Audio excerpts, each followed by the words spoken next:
Trainers' role in enhancing workplace learning experiences. Our objectives: understand the critical role trainers play in workplace learning. Identify key responsibilities and qualities of effective trainers. Learn strategies for creating engaging and effective learning environments. Why trainers' role matters. Skills gap solution. Trainers bridge the gap between employee skills and company needs. Engagement driver. They make learning interesting and relevant. Growth catalyst. They support employee development and career advancement. Trainers' role. Skills gap solution. Bridges employee skills with company needs. Engagement driver makes learning interesting and relevant. Growth catalyst supports employee development and advancement. Core responsibilities of trainers. Design. Create targeted, effective training programs. Deliver. Present content in an engaging way. Assist.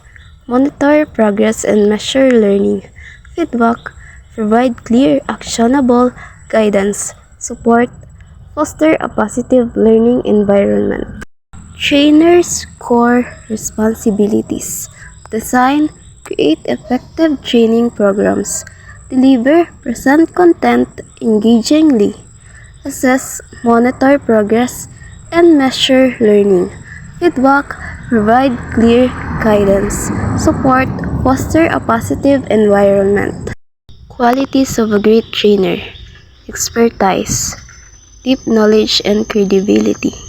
Communication, clear and approachable. Adaptability, flexible to different learning styles. Empathy, understanding and patient. Motivation, inspiring and encouraging. Qualities of a great trainer. Expertise, deep knowledge and credibility. Communication, clear and approachable. Adaptability, flexible to various learning styles.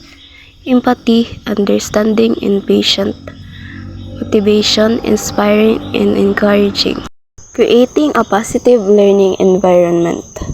Build trust. Create a safe space for questions and mistakes.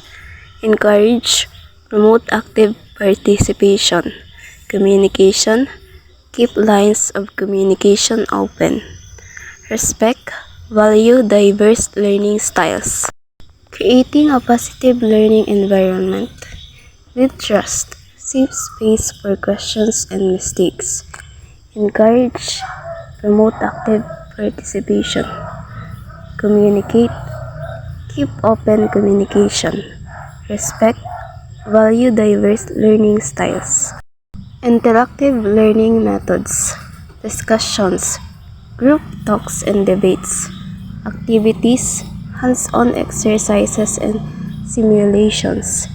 Case studies, real-world problem solving. Role-playing, practicing skills in a safe environment. Tech tools, using technology for interactive learning. Interactive learning methods. Discussions, group talks and debates. Activities, hands-on exercises and simulations. Case studies, real-world problem solving. Role-playing, skill practice in a safe environment. Tech tools, interactive learning using technology. Motivating learners, clear goals, set achievable objectives, recognition, acknowledge and celebrate achievements. Positive reinforcement, encourage progress with positive feedback. Success stories, share examples of training success. Growth mindset, foster a belief in continuous improvement. To motivate learners, clear goals, give direction, recognition, boost confidence, positive reinforcement, encourage progress. Success stories, show value, growth mindset, promote improvement. Feedback and improvement. Timely feedback. Provide feedback promptly. Specific feedback offer clear, actionable guidance. Self-reflection encourage learners to evaluate their progress. Evaluation use feedback to improve training methods. Feedback and improvement. Timely feedback. Give quick responses. Specific feedback offer clear guidance. Self-reflection encourage progress evaluation. Evaluation improve training methods with feedback. Impact on workplace learning. Improve performance. Higher quality work. Increase motivation. More engaged employees. Better collaboration. Stronger teamwork. Enhanced productivity. Greater efficiency. Workplace learning impact. Improve performance, better work quality. Increase motivation. More engaged employees. Better collaboration, stronger teamwork, enhanced productivity, greater efficiency.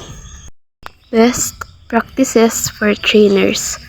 Professional development, continuous learning, active listening, understanding learner needs, tech savvy, using technology effectively, relationship building, creating strong connections, learning culture, promoting a growth-oriented environment.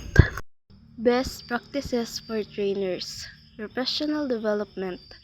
Keep learning. Active listening. Understand learner needs. Tech savvy. Use technology well. Relationship building. Connect strongly. Learning culture. Promote growth. That's all for today's discussion. Thank you for listening and watching.